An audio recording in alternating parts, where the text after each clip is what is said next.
Alors, nos ambitions sur l'eau chaude eau froide sont très simples. C'est d'offrir une gamme complète à nos clients. Une gamme complète, c'est quoi? C'est une gamme complète qui couvre l'ensemble du spectre produit utilisé par nos clients, les installateurs, les plombiers. Donc ça commence par le PER. C'est une gamme que nous avons lancée en fin d'année dernière. Ça se poursuit par le multicouche, et le multicouche avec deux types de raccordement. Un, le raccordement instantané que l'on a lancé il y a quelques années de cela, le push-fit, mais qui est sur une niche qui ne nécessite pas d'outillage, si ce n'est le système de coupe et de chanfreinage. Mais au-delà de ça, il n'y a pas d'outillage, c'est vrai. Et de lancer, mais c'est un segment de marché qui est quand même assez confidentiel, et de lancer en complément de cela une gamme à sertir, qui est une gamme à sertir avec des raccords en laiton qui correspondent aux standards du marché. Une gamme de PER, une gamme de multicouche, un tube multicouche, deux possibilités de raccordement, le push-fit et le press-fit. Les deux sous avis technique, ce qui permet d'avoir une compatibilité, une plus grande simplicité pour nos clients. Le client qui utilise du multicouche pour certaines applications qui souhaitent mettre du push-fit, pas de problème. Du press-fit, ça fonctionne également très bien.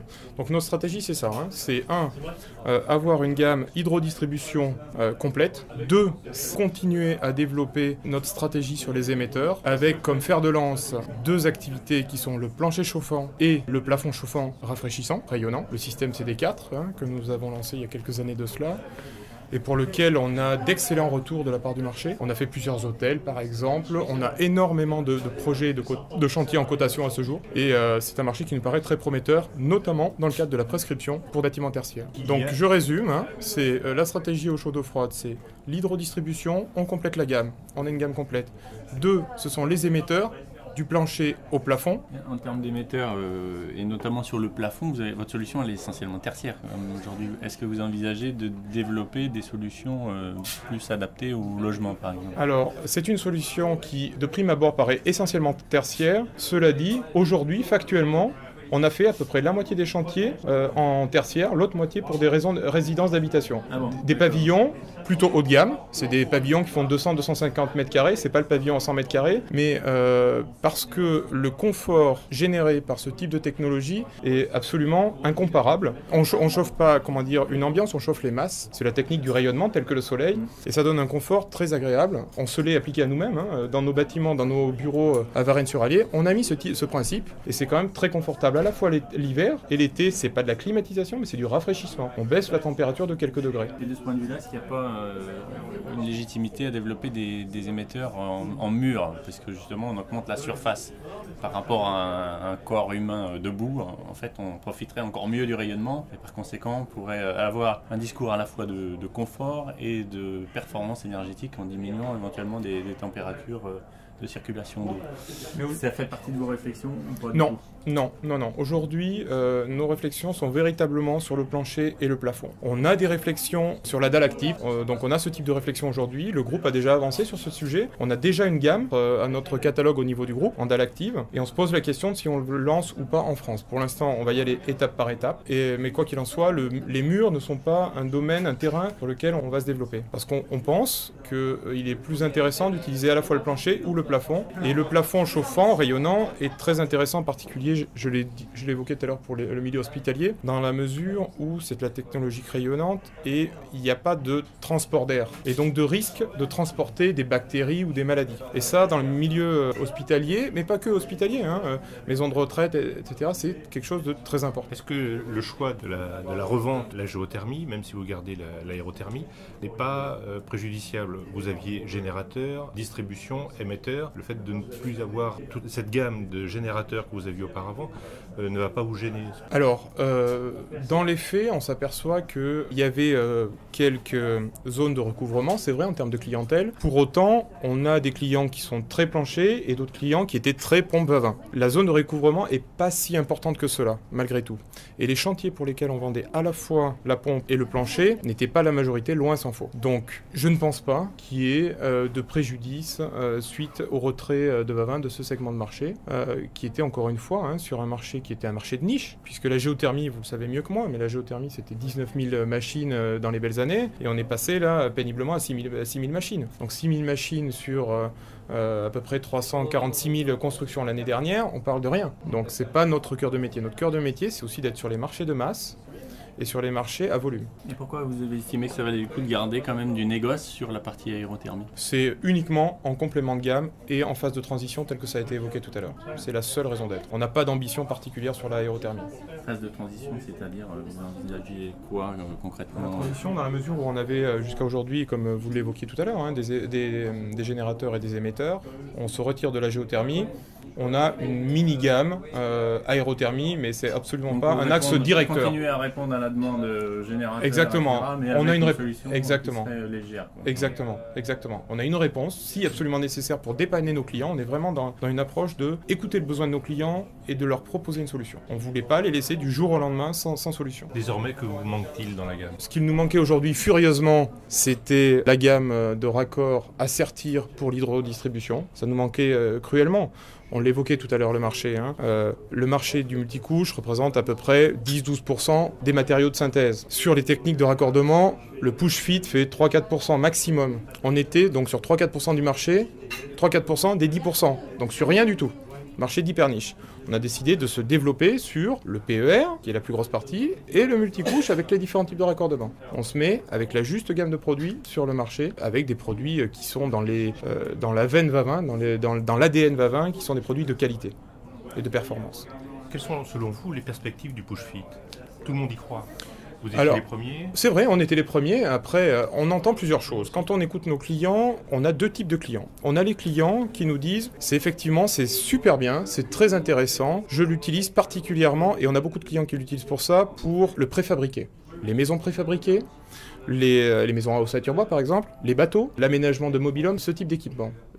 Un peu tout ce qui est préfabriqué. Après, on a une autre frange de clients, les plombiers un peu spécialistes, un peu aguerris, qui là nous disent le push-fit c'est bien, par contre, pression de perdre une partie de notre maîtrise technique et valorisation de savoir-faire auprès de notre client final. Et le produit push-fit peut être dans certains cas perçu un peu comme DIY ou GSB. C'est ce que l'on observe. Voilà ce que je peux vous en dire. Il n'y a pas une question de prix également quand même Non, sur le push-fit, puisque finalement, est-ce que ça correspond, ce produit, à des chantiers, vraiment sur une approche de dépannage peut-être plus que sur une approche chantier où on peut avoir quand même beaucoup de raccords et que finalement la quantité fait qu'on va choisir une solution peut-être un peu moins chère.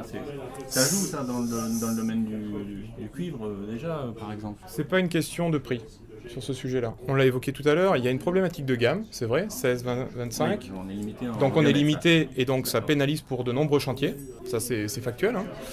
Et d'autre part, on a aussi le poids des habitudes qui est fortement ancré. Et lorsque un installateur est équipé, et c'est le cas de bon nombre d'installateurs de la sertisseuse, il souhaite conserver un seul type de technologie. Pourquoi?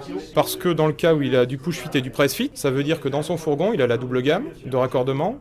Comme sur le marché, il y a très peu d'acteurs qui proposent à la fois le press-fit et le push-fit, ça veut dire qu'il a la double gamme de tubes également, puisque les habits techniques sont système, tube et raccord. Or, ce qui nous caractérise, nous, c'est qu'on a un tube, deux systèmes de raccordement, tout ça englobé dans des avis techniques. Quoi ressemblera Vavin à la fin de cette année? Alors nos ambitions sont parfaitement claires. On est, comme vous le dites justement, dans un marché compliqué, sur un marché de la construction, et ça c'est les statistiques du ministère du Développement durable, qui est globalement en contraction de 20%, 18% à peu près, 20% pour le neuf, 7 à 8% pour la rénovation. Les prévisionnistes pensent que l'on va finir à 284 000 logements versus 346 000 l'année dernière. Donc on est dans une période compliquée. On a une stratégie très pragmatique. Notre ambition, c'est de préparer dans cette période de difficulté l'entreprise, de positionner l'entreprise sur des nouvelles opportunités et la préparer pour les 5 prochaines années. Et on a décidé de faire l'inverse de beaucoup d'acteurs, c'est-à-dire qu'on n'a pas décidé de rentrer la tête dans la carapace, on a décidé de faire rigoureusement l'inverse. On a décidé d'accélérer sur les marchés porteurs tels que les eaux pluviales dont je vous ai parlé tout à l'heure. C'est un marché porteur qui est soutenu par l'évolution réglementaire, donc là on va investir en moyens commerciaux. On a décidé de se positionner sur des nouveaux segments de marché, c'est le cas de l'hydrodistribution, avec une offre globale complète. On a décidé en même temps de défendre nos positions sur nos marchés historiques, bâtiments, assainissement, PVC globalement, tube et raccord. On a décidé d'avoir une maîtrise stricte des coûts, c'est la clé. On a décidé d'avoir également une stratégie responsable et de croissance durable. Ça passe notamment par le fait que l'on vient d'obtenir la certification ISO 14001 pour nos usines en France. Nous sommes par exemple les premiers et les seuls en France à avoir une FDES, les fiches descriptives environnementales et sécurité, sur notre solution eau pluviale. Personne d'autre sur le marché n'a ce type d'approche. Donc c'est véritablement ancré en profondeur dans nos gènes. Quand on s'est rencontré à Polytech il y a 4 ans de cela, c'était le positionnement de Vavin sur CSR, le Sustainability Programme. On a dit ce qu'on faisait et on fait ce qu'on a dit. Quel sera, à votre avis, l'impact de la RT 2012 là, sur le marché? Je reviens sur l'eau chaude, eau froide, notamment, parce qu'on peut s'attendre quand même à ce qu'il y ait une diminution du marché global, peut-être, étant donné que donc on va mesurer un petit peu plus les déperditions. Ça favorise en fait la réduction de la longueur des réseaux, globalement, je crois, si j'ai bien compris. Ça entraîne surtout la nécessité de moindre puissance pour les générateurs. Déjà, il y a cet aspect-là. Mais donc c'est un aspect important. C'est un aspect important qu'on a mesuré nous sur l'aspect pompe à chaleur géothermique, où on a vu une évolution du marché où les plus petites puissances, les 4-5 kg, devenaient plus importantes. Sur le linéaire de canalisation, je ne vois pas vraiment en quoi la RT 2012 va véritablement réduire les quantitatifs, puisqu'il va toujours falloir, même si la puissance émetteur de radiateur ou quoi que ce soit sera moindre, il faudra tout le temps amener l'eau du générateur vers l'émetteur. Il faudra toujours amener l'eau jusqu'aux installations sanitaires, etc.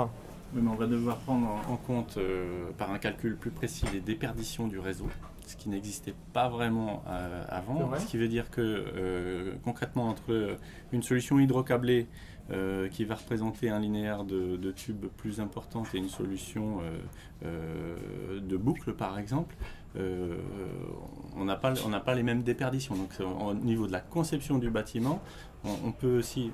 Enfin, on va avoir tendance à choisir plutôt ce type de réseau moins déperditif, et puis également en termes de conception à regrouper tous les points de puisage par exemple sur une même colonne montante. Ça, on commence à en parler.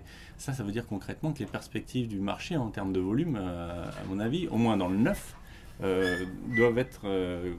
on part à volume égal de construction, on partirait sur un volume de canalisation, enfin une quantité de canalisation inférieure. Donc ça, c'est quelque chose que vous avez pris en compte? Oui, et nous, on n'approche pas le sujet de cette façon-là. On se dit effectivement que le marché évolue de manière forte, notamment par la réglementation, mais également par les technologies apportées par les industriels. Et on a pris ça comme une opportunité. Parce que certes, il y aura des évolutions telles que vous indiquez. Par contre, ça va créer des nouveaux besoins et des nouvelles nécessités de produits. Et donc, création de valeur ajoutée. Donc certes, peut-être pour le produit de commodité, les volumes seront peut-être un peu moindres. Par contre, on a la conviction que ça va créer des nouveaux besoins, des nouveaux marchés à plus grande valeur ajoutée. Donc au final, on devrait plutôt s'y retrouver. Est-ce que, une dernière petite question, l'isolation thermique par exemple peut faire partie des choses que vous proposerez avec des tubes préisolés ou des choses comme ça? Par définition, on en offre déjà par le plancher chauffant, avec les dalles planes ou à plot. Oui. C'est un isolant. Mais alors sur les réseaux chauds d'eau froide par exemple, parce que pour l'instant, ce n'est pas un sujet qui est en réflexion chez nous.